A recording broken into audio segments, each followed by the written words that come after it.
For year 12s, I'm back with chapter 11, the Virginian.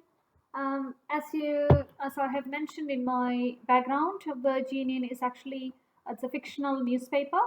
And I think this is the longest chapter. It has got almost 17 editorials. Predominantly, we are getting the white view as because white view is actually represented through the editorials. Lots of there are lots of being a persuasive kind of article. There are lots of language techniques, so I would like you to look into that as well. So in a series of editorials, these are actually editorials. So in a series of editorials from the local newspaper, the Virginian, over a period of it covers over a period of approximately 6 months, and these chapters offer an external perspective on the circumstances and the events of the novel.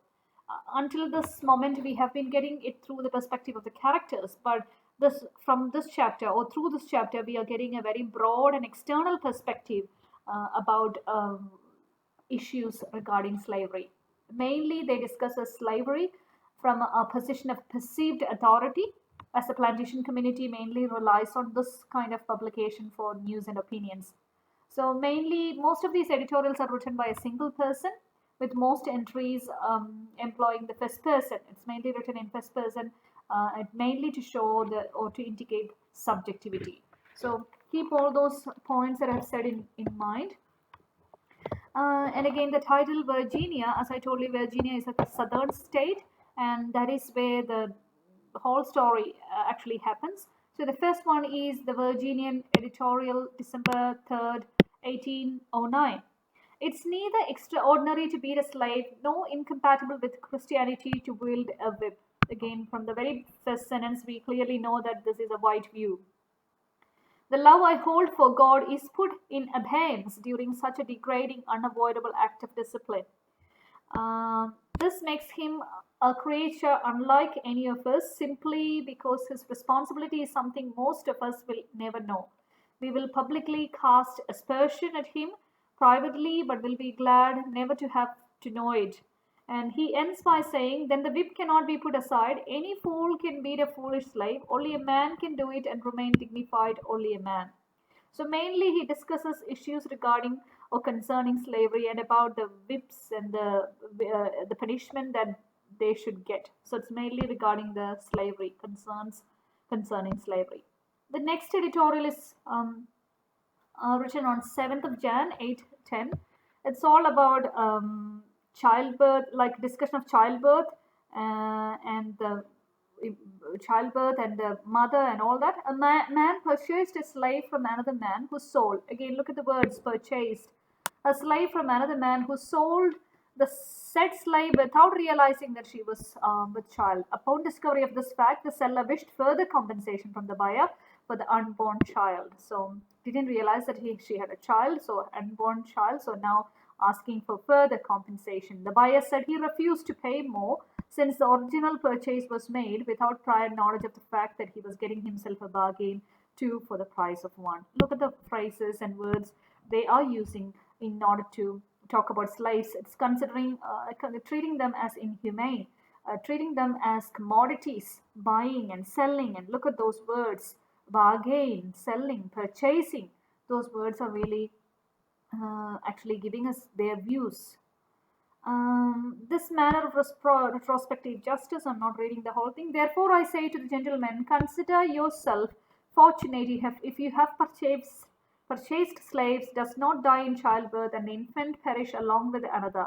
Ask the seller if, under these circumstances, he would be prepared to refund your money to you if the slave dies. Um, so very complicated, treating them as interchangeable assets or commodities.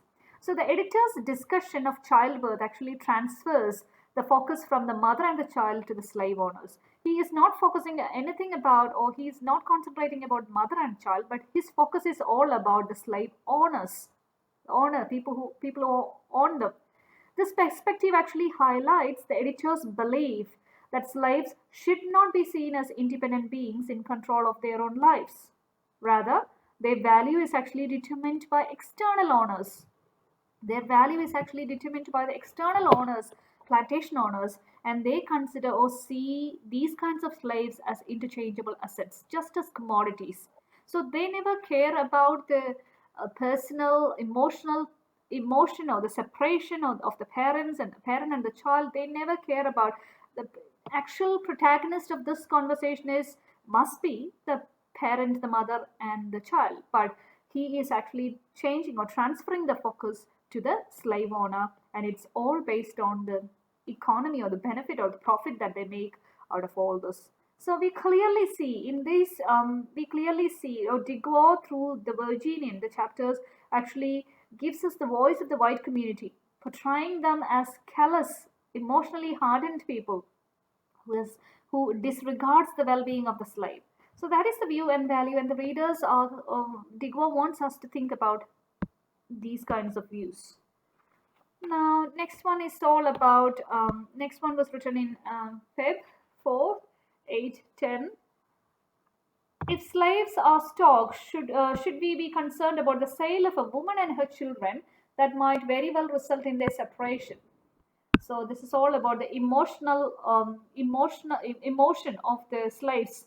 This good question raises a philosophical inquiry into the degree of humanity we should accord slaves. So they are trying to say that these slaves shouldn't even have, or we shouldn't be even considering these slaves as human, because and so we shouldn't be worrying about their emotions. That's what the author is trying, or the editor is trying to say. Are we to attribute slaves all the qualities we credit to ourselves as human beings? So, considering slaves as inferior, slavery was justified most of the time. The premise of buying and selling of Africans is built upon precepts concerning their difference from our good selves. They are quite literally not like us. They do not feel what we feel. They do not value what we value. They will exhibit habits of attachment not unlike those observed among other kinds of stocks on the plantation, a cow to its newborn calf, a maize to its foal. Excuse me. So slavery is actually justified. Excuse me. Slavery is actually justified as Africans were considered as lower species, and that's why they are. And look at the exclusive language, especially as I told you, this being an editorial.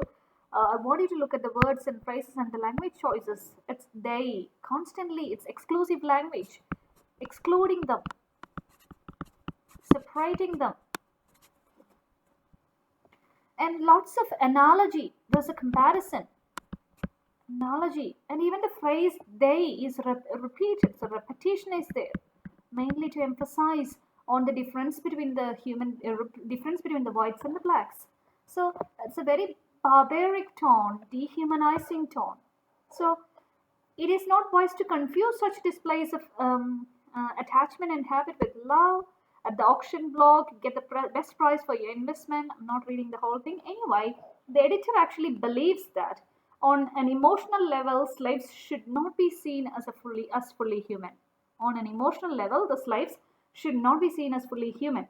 The editor's perspective on a crucial issue such as separating a family forever is particularly heartless. It's really heartless because the editor is only concerned about the economic argument rather than any conception of the slave's well-being.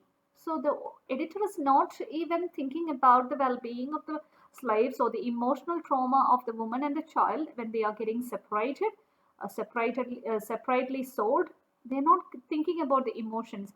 Everything is in the factor of money. For them, it is all about the economic benefits. Next one, what is written on March 3rd?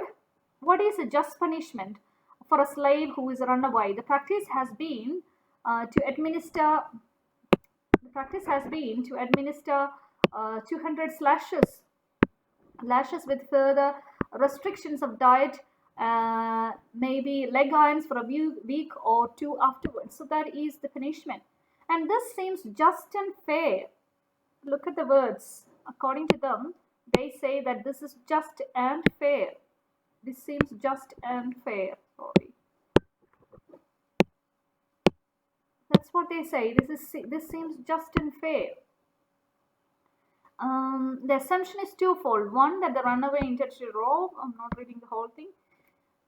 Even though the postulated sum is recovered upon the slave's recapture, he still should be punished for the theft of his services from his master. So again, all about punishment. And they are lacking human compassion. There is no element of human compassion in this, in all these words. Lacking human compassion. No human compassion. Treating them like animals. And this is actually connected to the punishment of Chapel as well, because we clearly know that Chapel got 200 lashes. This does not excuse the use of blunt horns to gouge on the flesh of that slave until he perishes, nor the use of lash until death, and then the public showing of the carcass beyond the point of decay. Look at the words and phrases used. It must add to the bitterness of the slaves rather than remedy any dissatisfaction in them. The key here is to punish firmly by using punishment as an instruction.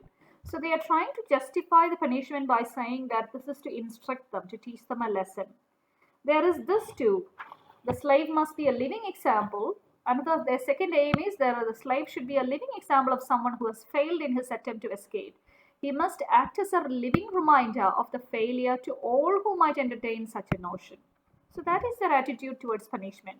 And we could see that in Chapel's case, because Mr. Whitechapel is asking the deputy to not to kill him, because he should be like a living example for other people who will be doing the same thing. Next editorial on 7th of April. What should be done with the very old slave? This is all about the discussion about old slave who has given a life of good service, but who is now too old to be much of use. We could maybe compare the scene to Whitechapel. He is too old. It seems unjust to me to simply chase him off the plantation or abandon him in some strange place, as is the practice among some overseers. There must be some lighter duties around the plantation to occupy that slave. So they won't even let the older slaves to be at least free. They are insisting that they should be given lighter duties. Just like Whitechapel, the old slave, he should be getting lighter duties. The old slave, and then they are in a very good tone, they are saying the old slave is often a repository of wisdom to the young slave. I know an old slave on a plantation who does nothing in the way of labor all day except shepherd the young slave children. Reference to it is definitely referring to this particular editorial, or this particular scenario is referring to Whitechapel. He instructs them about the duties of obedience. A slave owes to his master in discipline and hard work. This type of old slave is an asset to the end of his days. He is a living example to the young. The slave who can work hard and live to a ripe old age. Keep your old slaves around the plantation and see if that does not alter the general air of good cheer for the better. So here the editor focuses exclusively on the economic purposes that even the old slave can play on plantation. They are saying that we should try and use the old plantation because they are a repository of wisdom, and they could do lighter duties, and moreover they will be able to train the other slaves how to behave in a good way. So everything is in the concept of money. Next editorial on June 30. Young, nubile female slaves are a temptation to us all. Look at the word. They are a temptation to us all, but one that should be religiously avoided. He's saying that we should religiously avoid such kind of temptation. They are blessed with youth and inspire feelings. I say this because of the offspring who have no places as slaves, and certainly they do not have a place in the household of the overseer or master who has succumbed to such temptation. So there is a reference to Chapel. They like Chapel, who is actually a product of an illicit relationship between Santa Senior and Cook. Just like Chapel, he says that that shouldn't happen because there will be lots of children who will lose focus, and certainly they do not have a place in the household either of the master or the overseer. If these female slaves are used in this way, they engender bitterness in a house between the overseer and his wife, or the master and his wife. The slave may even become more aware of this influence and exploit it to her own advantage, just like Cook. So Cook has tried to exploit Santa Senior. So just same way. I therefore argue for restraint. So he's saying control, restraint. Couple that young female slave with a male as soon as you can to remove the sight of her and keep her busy with childbearing. This is the sole just return of your investment in the young female slave, none other. 2 days ago, I heard of a slave who was whipped to death by an overseer who subsequently learned the slave was his half brother. Again, reference to Santos Jr. whipping Santos Jr. whipping chapel. So the reference. So he focuses only on the perspective of the plantation staff, not on the injustice done to the young women or the son or their slaves, young slaves. So the whole focus is on the staff, on the plantation owners and the overseers. So they are not even focusing on young women who are constantly abused, like Cook. Next editorial written in on 14th of July. Is Christianity incompatible with slavery? So this is all about Christianity and slavery. Christianity is faith.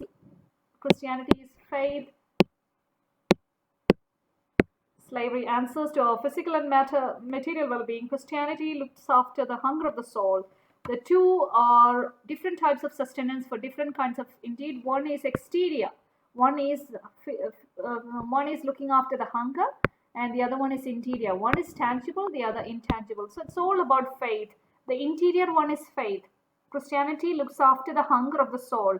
So basically, one is exterior in the sense it's looking after the hunger, and the other one is interior. Interior reference to faith. Interior refers to faith.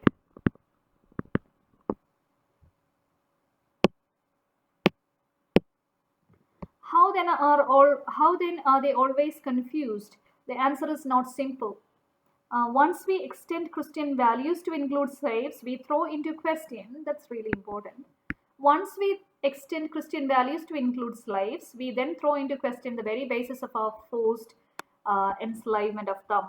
It should be possible to treat slave with Christian fairness and instruct him in the Christian faith as a just substitute for his pagan practices without nullifying the relation of master and slave. So he is trying to focus, he's trying to justify slavery using Christianity, and they are trying to say that being a Christian, they are trying to instruct them, trying to train them to be good human beings.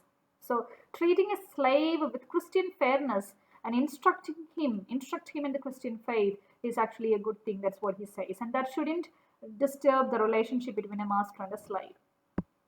Christianity could be spread, otherwise the African would be deemed our equal again. Otherwise, what will happen if we are not instructing them and if we are not treating them as slaves? What would happen? African would be deemed our equal simply because he shared our faith in the God and afterlife. We know both of the above to be false because of the evidence of how Africans live in their primitive land.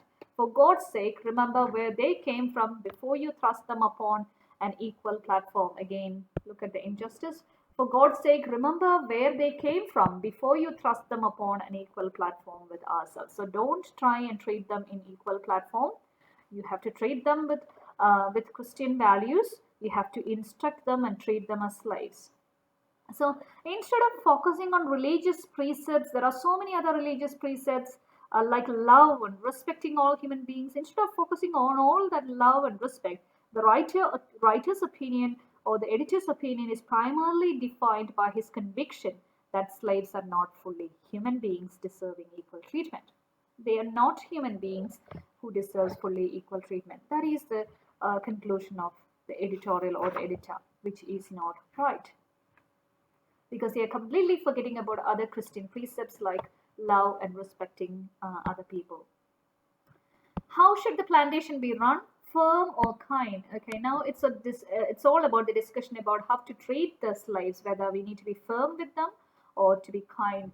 And those on the other side of the kind approach, so that is the first approach, kind approach, point to the number of runaways on the firm policy plantations as evidence of the failure of the whip and stick, stock and chains, bloodhounds, and general abuse. They argue for a good diet for slaves, and instead of keeping them hungry, good dry shelters instead of hovels. Even the bloodhounds would not be housed in fair amounts of rest. So who is doing a kind approach? Definitely it is Mr. Whitechapel, the plantation owner, is a person of who has got a kind approach. Whitechapel. So indicating about Whitechapel there. The kind approach says that what is called firmness is often inhumane, unnecessary practice against life. So people like Mr. Whitechapel, who talks about firmness, they always say that being firm is often inhumane, unnecessary practice against lives. They say profit is not increased by it. Let me declare, I'm somewhere in the middle of these two extremes. Now, this particular editor or this writer says that I'm somewhere in the middle of these two extremes. As a businessman, I can understand that some aspects of the firm approach, such as harsh punishments for runaways and insolence, are essential. As a Christian, it seems only right to reward hard work and to provide a minimum standard of comfort. If that comfort can be assigned to bloodhoods, then why not slaves? So the word is neither firm nor kind in my view. So according to him, we should neither be firm nor be kind. The word according to him is it should be proper. Fair. The proper word is we should give a fair treatment for slaves. A fair approach to the resolution of all problems on the plantation on the basis that the interest of the plantation is uppermost on the list of priorities. The lot of the slave need not be miserable. So once again, the editor he is defining justice and fairness not as moral codes of conduct, but as a utilitarian notion serving the slave owner's economic interest. If it is meeting the economic interest of the slave owner, then treating them with fairness is all right. So suggests that some level of violence and oppression is always necessary and acceptable. That's what he says. Some level of violence and oppression is always necessary and acceptable. So every time the editor ends with the economic interest of the slave owners, that is his purpose. Again, the next one is September 1. I was asked if slavery will ever come to an end. Now, there was another question raised. Will slavery ever come to an end? Clearly, my answer was going to be of critical importance to the questioner who wanted me to answer in the negative unhesitatingly. Much to his consternation, I took my time. I said to him, after a long pause when I started the heavens, that his question had a yes answer, at which, see, when he said yes, there will be a stop for the there will be a stop for the slavery. When he said yes, it will, his face fell, and when he said a no answer, at which his expression became gleeful, and asked him which did he care to hear first. And he said the negative. I said that in so far as man's labor will always be required in the cotton, corn, and tobacco fields, to name some, I could see no end to slavery. So finally, he says that people we always depend on slaves until there is cotton plantations, corn, and tobacco fields. There will be slavery. In reply to affirmative, I said the world was changing rapidly. 150 years of slavery was a long time. Advances in techniques for manufacturing goods must at some stage influence the work of slaves and result in much cheaper ways of doing this. How soon, he wondered, I said. Not in our lifetime, nor that of our children. So he said that there will be, in the future, slavery will not be there with the advancement of technology. But then the person who questioned this editor is wondering when will this happen, and the editor is giving the answer back that slavery is not going to be abolished in our lifetime nor that of our children, and that cheered him up mightily. Again, that is the attitude that is the general attitude of the people. The long stretch of time I quoted for its demise was reason for his jubilation. So he was happy because he knew that this slavery is not going to end for a long time. It is not. The growing number of freed blacks in our midst is one indication of this. And he says that, yeah, it's not going to stop because the growing number of freed blacks in our midst is one indication that slavery will not stop. So the editor's narrow focus on economic interest actually makes him blind to even a larger societal dynamics taking place at the time that he's writing, such as the birth of abolitionist movement. There are so many, as we heard from the Lydias chapter. In North, there are many abolitionist movement. So abolitionist movement are happening, but this editor has got a narrow focus on economic interest, and that actually makes him really blind to the larger societal dynamics that is actually taking place around him, like the birth of abolitionist movement. And the next editorial, 5th of May. An intriguing question was put to me by a reader who requested to be kept identity to be kept a secret. So I shall use the initial of her first name is L. Miss. So definitely that is Lydia Whitechapel. So it's more like it's her Lydia's writing pseudonym. It's Lydia's pseudonym. So she doesn't want to pseudonym, false name. So when people write, so she doesn't want to reveal her identity. So the author is using L. And what is she wondering? What is she wondering? Wondered if it would not be more profitable to pay blacks for their work instead of keeping them as slaves and having to provide for all their needs in exchange of their labor. So rather than keeping them, why cannot be would it be not more profitable to pay blacks for their work? Why can't we pay them rather than keeping them? So we could see a very modernistic view, Lydia's modern view, idealistic modern view. We could see the modern view. And again, this seems laughable to me. Look at the response of this seems laughable to me, to many upon first hearing of it, but does merit further consideration. I did some calculations. So he is talking about the calculations that he has done, and he says that what he ultimately concludes that the profitability would depend on factors such as the number of slaves on the plantation. So the profit is depending on the number of plantation. And since profitability might not be guaranteed in all cases, the idea of paying blacks should be rejected or it is too impractical. That is what he concludes.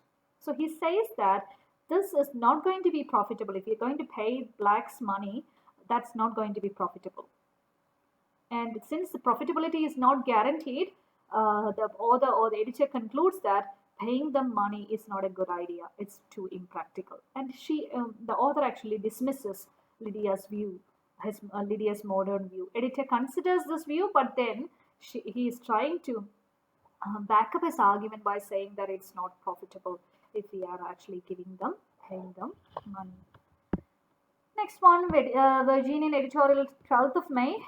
Miss L has properly pointed out to me that my editorial in last week's edition wrongly gave the impression that slavery was a static and stable institution, whereas her proposal was wild with fluctuations. She argued that she has witnessed an escalation in cost at her father's plantation. So here we clearly know that this is Lydia because she is talking about her father's plantation. So she argued that she has witnessed an escalation in cost at her father's plantation without a corresponding increase in profits, both of which indicate to her delicate mind that slavery is a growing expense and the returns from it is a diminishing one. So she is trying to argue that slavery is actually a growing expense and that returns from it a diminishing one, and the returns from it is actually a very diminishing one. Miss L, your father's plantation is only one example, though I am sure an excellent one. So the editor is trying to say that your father's plantation might be an exception or might be one. The rising cost may have more to do with the inefficiency that some natural inevitable escalation. As for your point about diminishing profits, you will find that pattern is true for most plantation in the present depressed climate. We can only hope for an upturn at a date not far from now. I must say, Miss L, this does not place slavery on the same slippery foundation as your open market system, nor does it indicate as you seem to believe that slavery is a dying institution. So here, very using an authoritative voice, the author or the editor is admonishing Lydia to avoid thinking that slavery should be considered an open market system or that slavery is dying. So he doesn't want her to think like that. So that's why he is using an authoritative voice and admonishing her to avoid thinking that slavery should be considered as an open market system or a system that is dying. So again, discouraging her. All the modern view that Lydia puts forward is actually crushed by the Virginian editor. Next one, as astonishing things has happened that forces me to think of changing the policy of this paper. It transpires that there are literate slaves in our midst who read this paper to themselves and allowed read themselves and allowed to slaves who cannot read. One such slave has written to me in the most articulate letter I have received in a long time. And definitely this is about Chappell's letter. Chappell has sent a letter to the Virginian as well. We clearly know that he is good at writing.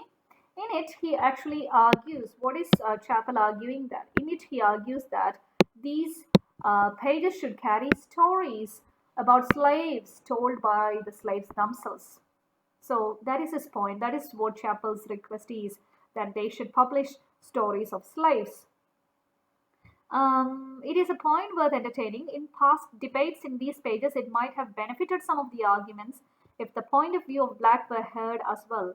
I would have printed the letter, but it is dictated to some undisclosed person who has written it on behalf of the slave. So he couldn't accept the fact that this was written by a slave, and that's why he says that I would have printed the letter, but it is dictated to some undisclosed person who has written it on behalf of the slave. So he couldn't accept the fact that this letter was written by the slave. In addition, the policy of this paper is not to include correspondence from slaves. So he is making it very clear that the policy of the paper is not to include correspondence from slaves. Again, as I told you at the very beginning, it shows the white view. It is a newspaper which shows the white view. So definitely they will not be ready to print letters written by them or their stories. I am of the opinion that if it benefits the plantation to have literate slaves, then so be it. Finally, he is concluding that he is not opposed to slaves' literacy as long as it does not hamper the economic development of the plantation. If there is some kind of benefit, if there is some kind of economic benefit, I don't care about slaves being literate. So that's how he concludes. Again, everything comes from the economic development or the economic point of view towards the end. The next one is the overwhelming response to last week's question concerning the literacy of slaves and the inclusion of their thoughts in this page was resounding no. So he's saying that after reading that letter, Chappell's letter, not indicated that it's chapter, but there is a slight indication that it's chapter. So it's Chappell. But the whole answer, like most of the people responded to that and said, no, they shouldn't be publishing the slaves. And the editor says that an indication of this can divide families. This particular argument, he says, that can even divide families because two responses came from a father and a daughter. Who do you think that father is? That father will be definitely Mr. Whitechapel, the plantation owner. The father is definitely Mr. Whitechapel. And who do you think the daughter is? Definitely Lydia.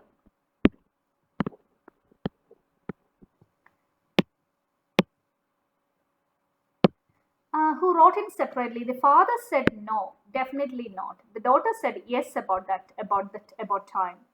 The father said it filled a slave with discontent when he read about the world, but must live on a plantation as a slave and see nothing of that world. That is his view, that he should see nothing of the world. He added it was unethical to instill in a slave such an outlook, and he went so far as to claim it was detrimental to the working of the plantation. His view was upheld by a majority of the readers. So this is the view of an elite upper class person like Mr. Whitechapel. He believes that they shouldn't be letting the slave to see anything outside of that plantation. And he even stressed that it is unethical to instill in a slave such an outlook. And he went so far to claim that it was even detrimental to, it was actually dangerous. Potentially it is a danger to their work as well. And this was the majority of readers' view. Now, the minority view is nevertheless deserving of some discussion. And whose is that minority view? People like Lydia.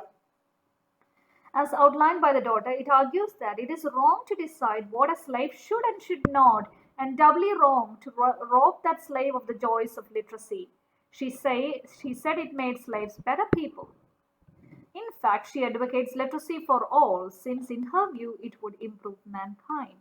So in a way, the editor is trying to mock the minority view and trying to mock about the importance of literacy and right to education for slaves, which is actually actually against the norm of the society. Next one. A deputy to an overseer has written to me saying too much attention is paid to the plantation owners and to the slaves at the expense of the level of poor whites who have to work for the former close proximity to the latter. So, to the latter, sorry. So here, another discussion is about giving more attention to slaves, according to a deputy to an overseer has written to me, saying too much attention is paid to the plantation owners and to the slaves at the expense of that level of poor whites who had to work for the former in close proximity to the latter. So he is of the view that people are talking too much about plantation owner and slaves, and they are forgetting about the middle people, especially like overseers and deputy, who is in the middle. So stressing on white rather than slaves again.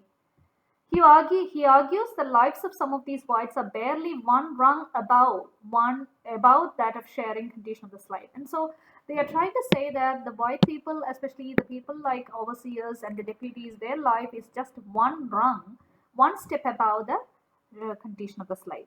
Furthermore, many free blacks with a trade live and eat better than these whites. That's his argument. He says that the white slaves are leading a life better than whites. That cannot be right. That cannot be right, he laments.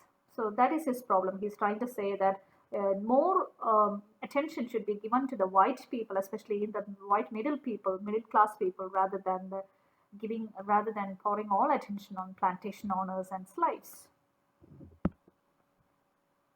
Many readers agreed with the outlook of the last week's featured letter. Many felt these whites were forgotten stratum of the society. So again, many people were agreeing to that. They said that whites are a forgotten stratum of society. One is free, the other is not. One is white, the other black. One comes from the less fortunate portions of ancestry, the other is not our equal, not derived from our race. The interest of these whites should therefore supersede those of the slaves. So that is his view. The interest of these the interest of these whites should therefore supersede those of the slaves and free blacks whenever the two come into conflict. So that is their final discussion. Or again, one is free, the other is not. Who is the free one? The overseers and the deputies, they are free, but the slaves are not. One is white, the other is black. That's the only difference they are saying. And they are saying that white people are struggling a lot, just like slaves. Next editorial, there is no sight more perfidious, more treacherous than that of a white woman with a black man. So this is all about biracial relationship between two races, mainly black and white.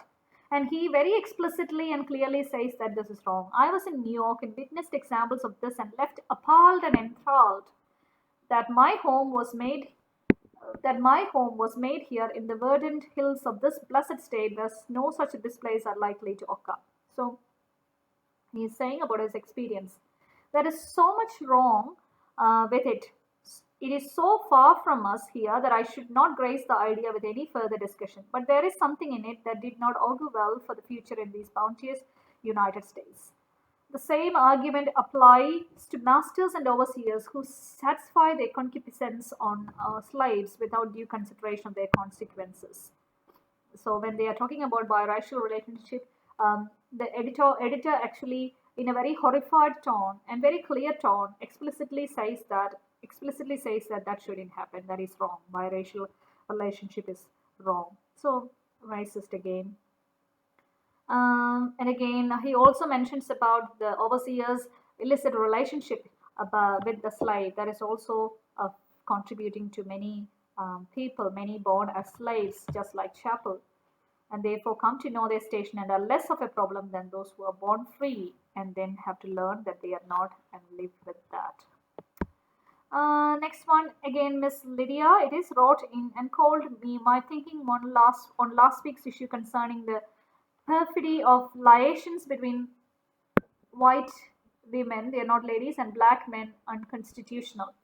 The writer did not say whether my condemnation of the same behavior in whites, namely masters and overseers, towards black women are also unconstitutional. So here Lydia is trying to say that brought issues concerning the perfidy of liaison between white men and black men unconstitutional, and the writer did not say whether my condemnation of the same behavior in whites, namely masters and overseers, towards black women was also unconstitutional. Is a previous correspondent. The author mentions that he is a previous correspondent. She is a previous correspondent who has brought reason to this column in the past. I credited her at that time with the intelligence. I now see she was grossly mistaken. So, accepting the view, now the editor is saying that I know this lady, this correspondent, Miss L, from a previous conversation, and at that time I actually credited for her intelligence, but now I know that she is grossly mistaken.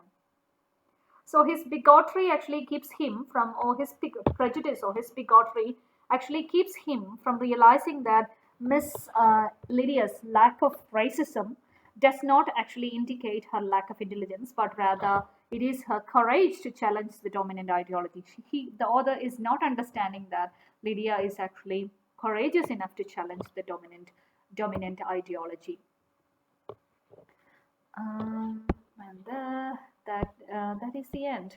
Should this occur, at least she will have been the mistress of her own fate, which is I will allow as constitutional as a person can get. So this is we actually witness the bigotry or the prejudice of the editor, and that prejudice actually is blocking his mind, his logical thinking, and he couldn't accept the fact that Lydia is actually a courageous lady who actually challenges the dominant ideology. So here Lydia challenges the dominant ideology. What is the dominant ideology? That blacks and whites should not be together and that they should not be given literacy and such kind of dominant ideologies.